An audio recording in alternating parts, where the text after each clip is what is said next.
Hello everyone, this is Paul. Welcome back to A Common Touch of Fantasy. And this is my weekly wrap-up, my weekly show. I call it Common Touch of Fantasy. So I'm going to be talking about the books I've read the last week, and that is After the Crown by K.B. Wagers and Queen of Sorcery by David Eddings. I'm also going to be talking about the books that I'm currently reading. I'm going to hype a new release book. I'm going to talk about a book I bought. I'm going to talk about a podcast that I really enjoyed. It's actually my favorite podcast. And then a comic book I really liked as well. And a cartoon that I absolutely loved. So I wasn't able to make a video on Monday or have it live because I started a new job at my local library. And I love it. It's fantastic.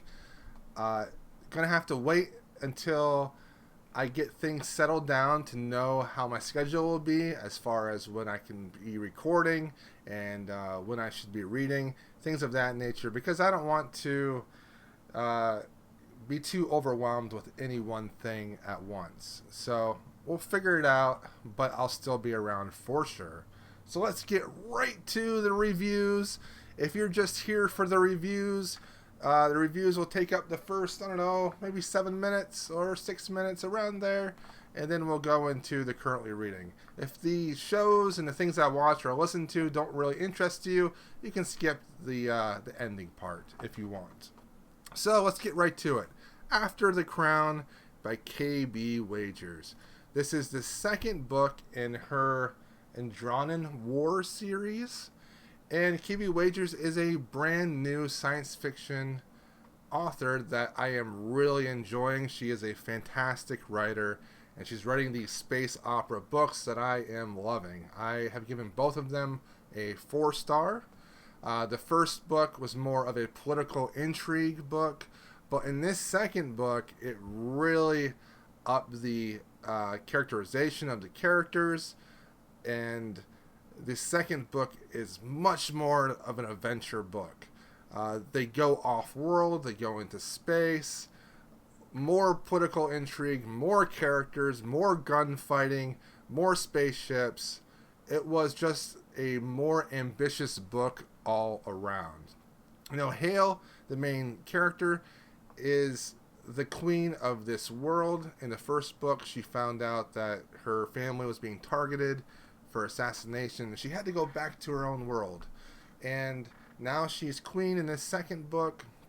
And she used to be a gun runner, and she's been away for 20 years now. She's trying to lead her people to a peaceful resolution, But when a diplomatic mission goes wrong, Hale must turn to her gun runner friends from the past in order to help her and to take back the people that are against her and to protect her throne. A lot of fun. K.B. Wagers just writes great characters that you really care about, and the most important thing is that they care about each other, and I love that about her writing. It's why I like these books so much. So sometimes I'll read a book and the characters just don't really care about each other that much. But in this book, I really believe that these characters would lay down their life for this leader, for this woman. And it's awesome. It has a very Indian vibe, Middle East Indian vibe. And the culture is wrapped up in that. It's a matriarchal society, and it's really cool. This space opera might have a lot of things going on with it, but the relationships are the anchor of this story. There's not a whole lot of advanced science fiction concepts in this book, so if that's something you look for in science fiction, you're not going to find it here. This is strictly a space opera series and book, but I really liked it, and I hope more people read it. The second book, I give a 4-star too. And the third book, I believe, will come out later this year, maybe in November or December. So I'm looking forward to that because I'm liking these books. It's not quite as polished as the first book, but it's still pretty good. You can tell that maybe she was a little bit rushed, and there are a lot of characters. So at times you're not really sure who is who, but it's still a great read. Check out my written review. I'll put it in the comments below if you want more details about that book. Alright, same thing with this book. If you want more details about this one, there is a written review below. The second book in the Belgariad series by David Eddings. This is Queen of Sorcery, and I gave this a 2-star. It was just alright. It was just okay. It's classic fantasy, but the thing of it is, they go to these different kingdoms throughout the entire book. So they go to like 4 different kingdoms. And so in each kingdom, they're getting involved in the local politics. And a big focus of this book is showing off this world building. And I would imagine back in the early 80s when these books were written that the world building was something special. But world building has surpassed what they used to do 35 years ago. So in that respect, it's kind of that like tropey classic 80s fantasy that some people don't like, but I enjoy. But this one here was just okay. So they're visiting all these different kingdoms. They're getting involved in the local politics. A bunch of like kings and queens and different people are thrown at the reader, but they really don't have any impact on the whole main story. And that's where it kind of falls apart, because the whole main story is that they're chasing this guy that stole this really powerful gem, right? But they keep getting sidetracked, and I feel like they should just not be getting sidetracked so much and be chasing after this guy and actually catch him. And I wish the antagonists were a little bit stronger. They seem kind of, I don't know. They just don't do much at all. And I want there to be this like antagonist that is so much against our main character, Garion. And I thought there was one, but then not really. So it's just an okay read. If you like the books where the group of adventurers visits different kingdoms and figures out what's going on in that kingdom and how they're all different, check this book out. You probably will like it if you like those type of books.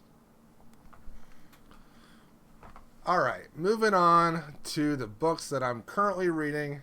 I am currently reading, and this is my main read and audiobook, The Silkworm by Robert Galbraith, J.K. Rowling.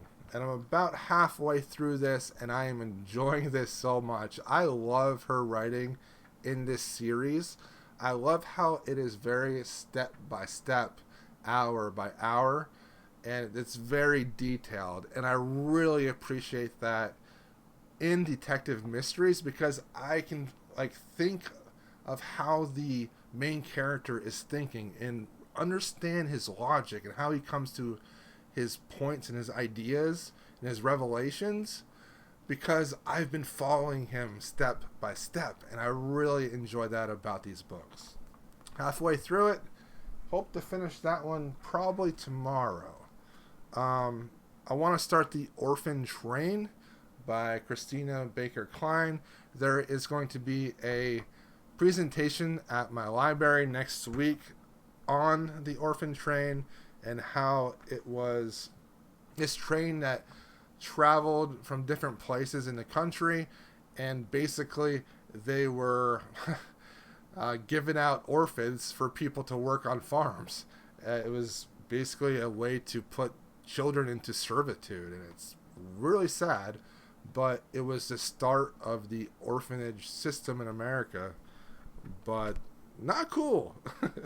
It was back in the early 1900s. Mid 1900s, early 20th century. So it's it should be good. And someone's going to come in and talk to us about I think their mother might have been a part of the orphan train, I believe, or something like that. Someone that's intimately knowledgeable about the orphan train is going to come in and talk to us. So I've assumed I should probably read the book.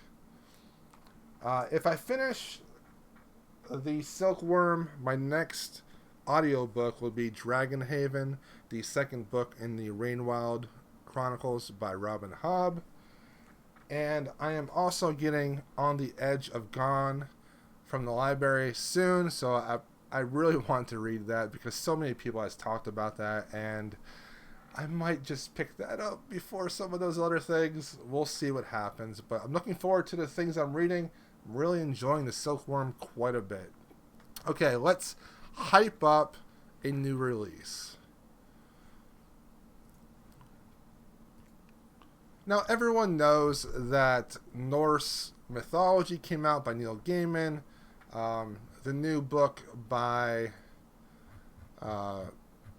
Cameron Hurley came out. The Stars Are Legion. And the new Bradley Below book came out with Blood Upon the Sand. Those are pretty big books. And I didn't really want to talk about those because of how important they are. But I'm going to go with The People's Police by Norman Spinrad. Check out the cover. It's like kind of a skull looking thing. It's kind of cool. And this is a very interesting New Orleans voodoo type thing going on, but a lot of racial tension. So Martin Luther Martin is a hardworking New Orleans cop who has come up from the gangland of Alligator Swamp through hard work. When he has to serve his own eviction notice, he decides he's had enough and agrees to spearhead a police strike. Brothel owner and entrepreneur J.B. Lafitte finds himself in a tight spot when his whorehouse in the Garden District goes into foreclosure. The fat cat's responsible for the real estate collapse after Katrina and didn't differentiate between social strata or vocation. Mary Lou Boudreau, a.k.a. Mama Legba, is a television star and voodoo queen, with a difference. The Lois really do speak through her. I don't know what the Lois is. Probably Ghost or something? In the television studio, Martin, hoping for publicity for the strike and support from the people, calls for them to make a stand against the banks, the corporate fat cats, and corrupt politicians. And his question, what will it take, changes everything in a big easy. Listen, this sounds amazing. The political aspects in this, and it being set in New Orleans, and the racial tension and everything else, this sounds really cool. That is The People's Police by Norman Spinrad, and I do not have that set, so we're going to add that to Library 2017. Well, let me mark it so that, there we go. Alright, sounds like a great book. Alright, moving on. I borrowed The Orphan Train, and I have a bunch of other stuff coming too. When you work at the library now, you have a ton of stuff on hold. I bought my own copy of After the Crown. I read it from the library, and I really enjoyed it, so I bought my own copy. And I'm very happy about that. Both look brand new. Better not get them confused, though. Podcasts. This week, my favorite podcast was my favorite podcast. The Coode Street Podcast, which is always my favorite podcast a lot of times. And they talk about politics and science fiction. So I'm going to put that link below. It is episode 297 of the Coode Street Podcast. It is two older gentlemen, both working in the science fiction field, and they talk about science fiction, and they're so knowledgeable about the field, and I love to listen to them. My favorite comic of the week was The Death of Superman. This came out back in 1992, the huge thing with Superman dying against Doomsday, and they made a new volume graphic novel, and it is cool. It is just really awesome. The art is fantastic. It has a very early 90s style to it. The writing is fantastic. I really enjoyed this a lot. I'm showing a lot of pictures from the last issue because the last issue just hit it out of the park. And that is the death of Superman. And it is Dan Jurgens is the main writer. And I highly recommend this. Even if you've never read any Superman at all, I would still recommend this because Doomsday is cool. I love Doomsday as Superman because the guy's just a wrecking machine. And I liked him in Smallville. I liked him in the comics. I liked him in the movies. I just like Doomsday. I don't know what that says about me. But yeah. Movies. I watched Zootopia. I watched it last night. And it was wonderful. It was just so fun to watch.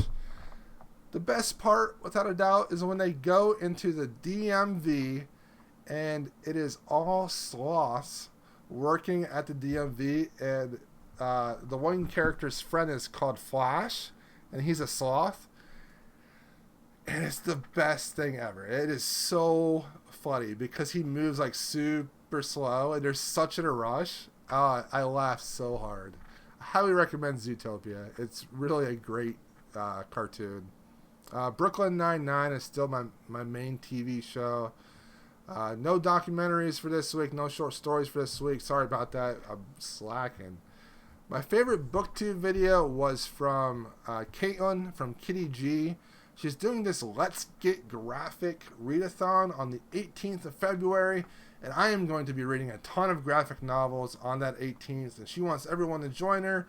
You know, post pictures on Twitter, on Instagram, make videos. And it's very cool. So check that out. The link is in my description box below. Also, do not forget to vote for the Booktube SFF Awards. I'll put a link to the Tumblr in the description box as well. Don't forget to vote this year. Some really great books last year. And I think that the votes are going to be split between a bunch of different books. So make sure to get your vote in. So that is all I have for you guys today. Thank you for watching. I appreciate it. You guys are amazing. You guys are why I keep doing this. And I'm very happy that I'm still around making videos and enjoying books so much. Thanks for watching. You guys are awesome. And check out my new shirt before we go. Peace, love, and books. Later, guys.